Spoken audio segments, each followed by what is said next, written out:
huge fraud in secret Obama program.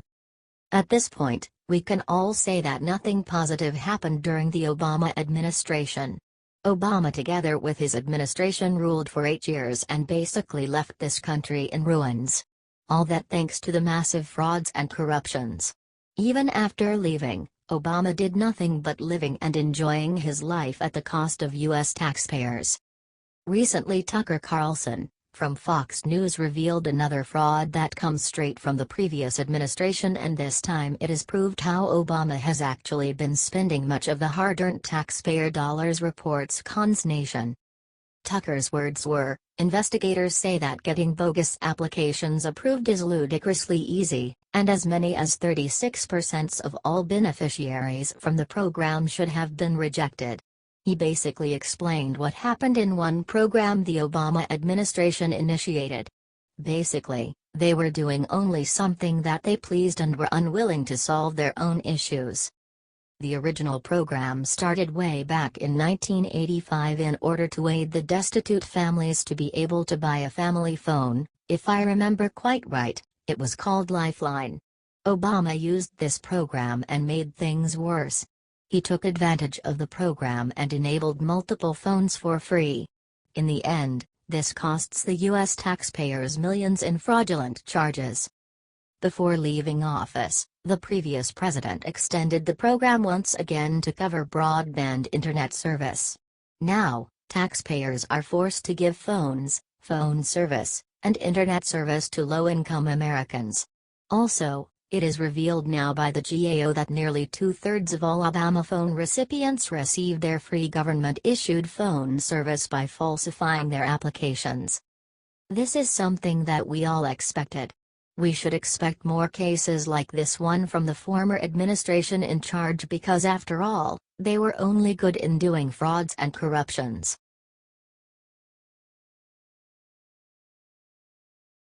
Trump give billions back to American taxpayers that Obama wasted. Here's where he found it. Over the years, many presidents promised many things. Sadly, only a few of those things happened. Fortunately, this is not the case with our current president. Donald Trump is a man of word, and so far everything he promised during his campaign is becoming reality. One of the most often issues that others promised to do was how they're going to lower taxes and decrease spending or cut some program that eats a good chunk of the government budget. They never did it though after entering the White House. Let's get back to Trump. He is in charge for almost 8 months, and in these past months he did, in fact, more than any other president ever.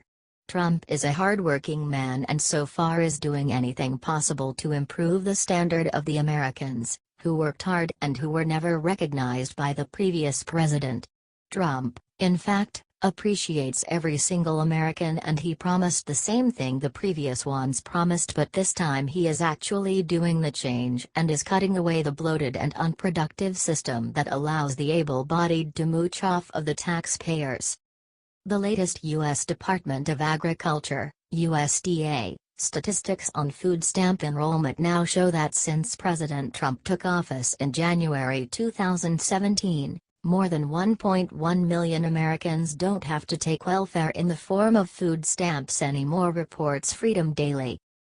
According to the newest data that came in, the Supplemental Nutrition Assistance Program, SNAP, dropped to 41,496,255 in May 2017, from the USDA. This number is down from 42,691,363 in January 2017 when Trump took office. In the first months, while being president, he actually made SNAP enrollment decreased by 2.79%. Food stamp participation in 2017 has fallen to its lowest level since 2010. According to some, this is continuing in a big way. So, in short words, the current administration is repairing every single mistake and damage done to the welfare system by the previous administration. Trump, in fact, proposed to cut SNAP in his 2018 budget and informed us that he is going to expand all the work requirements for able-bodied adults receiving food stamps. Also, His cut on illegal immigration canceled their food stamps because they will be deported and they do not deserve a place in here. When it comes to Obama, his numbers are totally different than Trump's. For example, during his presidency, the number of food stamp recipients was reached by 10.7 million people, with additional 32% increase since he took office.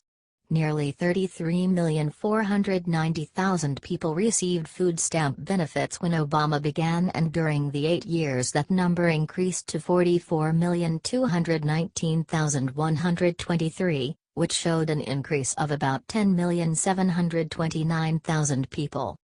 Freedom Daily also reported that federal lawmakers are also working on legislation that would seek to expand food stamp work requirements and put time limits on how long those enrolled in the food stamp program can receive benefits.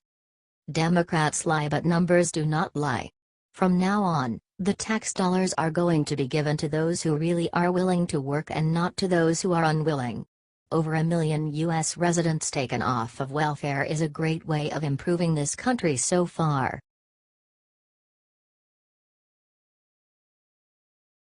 What Franklin Graham just said about Caitlyn Jenner already has 500K likes. It is sad how some people in this country are willing to do anything for fame and money. They lose their morals down in order to receive the spotlight and to represent some kind of improper icon for even more improper movement. Will we ever get our country back? I think yes, there is a possibility of this because many people slowly are opening their eyes. A few weeks ago people lost their minds after Trump took to Twitter to announce his decision about banning transgendered people from the military. Moments later many people blamed him, and one of them is Caitlyn Jenner, formerly known as Bruce Jenner. She and everyone else who bash on Trump do not understand the point of being a military person and what in fact that role represents. She can do whatever she wants with her body, but she should not put her nose on topics like these. Remember that even she got an ESPY award?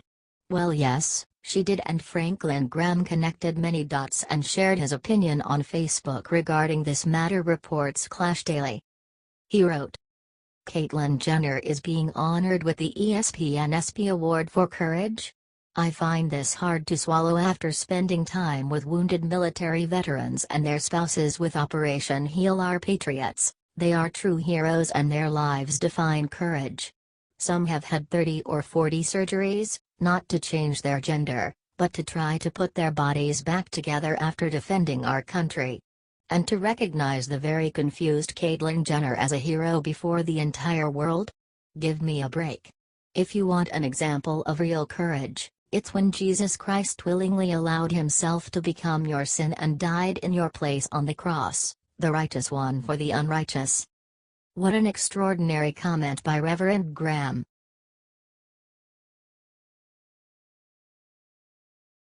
Ben Carson finally says no more, announces he is officially overturning. Liberals do not like President Trump, so of course, they won't like his administration either. They criticize almost every single member of that administration, but for some unknown reason, they criticize Ben Carson the most. When it comes to this man, they often say how he is unqualified for his job without realizing that this man is proving otherwise. He is indeed qualified and does the job very well. This country's best brain surgeon is best in his government-given job.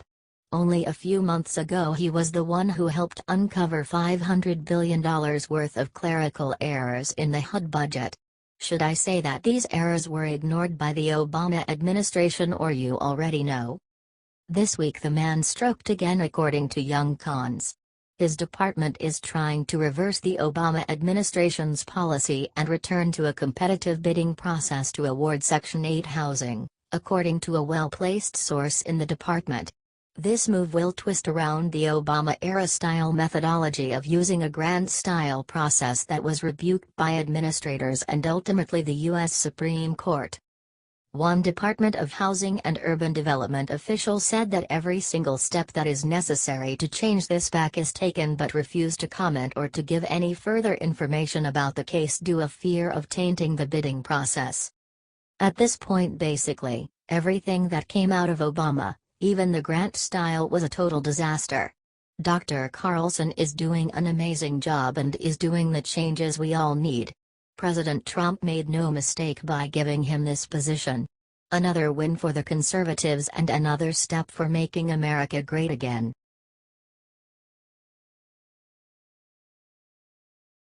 Breaking news from North Korea: prepare for another goddamn war. We all, and that means you liberals, need to pray for President Trump. We have to put aside our Trump bashing. You liberals don't have to stop Trump bashing, but you will need to be more selective, like only bash him with facts, not made up junk. Because the world is a very dangerous place, and if you think it is never more than 5 minutes from tearing itself apart, you simply have not been paying attention. Advertisement. The spark is what's needed, and that is what Obama must have missed in history class, because his inaction in Syria was the spark that destabilized the world. And Trump is facing one tough decision, and the consequences are enormous, and he may spark a conflict no matter which way he goes. This is serious, folks, and is Trump's first true foreign policy test. Advertisement. According to a Washington Post report on a confidential U.S. intelligence assessment, Pyongyang has developed a nuclear warhead capable of fitting inside its missiles. In other words, we have reached the end of the line. North Korea has almost reached its goal of becoming a nuclear power, thanks Barack Obama. What in the hell were you doing for 8 years while this threat built up to the point of no return? If this turns into another goddamn war, it is on you, buddy, not Trump. Because Trump will not allow North Korea to have a nuke bomb that can reach the U.S. mainland. Nor should he, and nor would any Democrat, believe me when I say that. They can have them in North Korea, and while that is a problem, we could deal with it, but having first strike capability against the U.S. mainland ain't gonna happen. Or against Russia or China. This is not just an American problem. According to CNN, the IC, intelligence community, assesses North Korea has produced nuclear weapons for ballistic missile delivery, to include delivery by ICBM-class missiles, the assessment states, in an excerpt read to the Washington Post. CNN said that they have not independently verified this report from the Post, but all signs are pointing to its accuracy. The report says that it is not known if North Korea has successfully tested this new smaller nuke design, but we know their recent missile test showed they can hit Denver, Louisiana, Seattle, if not Chicago. It should be noted that the analysis is from the Defense Intelligence Agency, and it is unclear if it is shared across the intelligence community. But it is terrifying if true.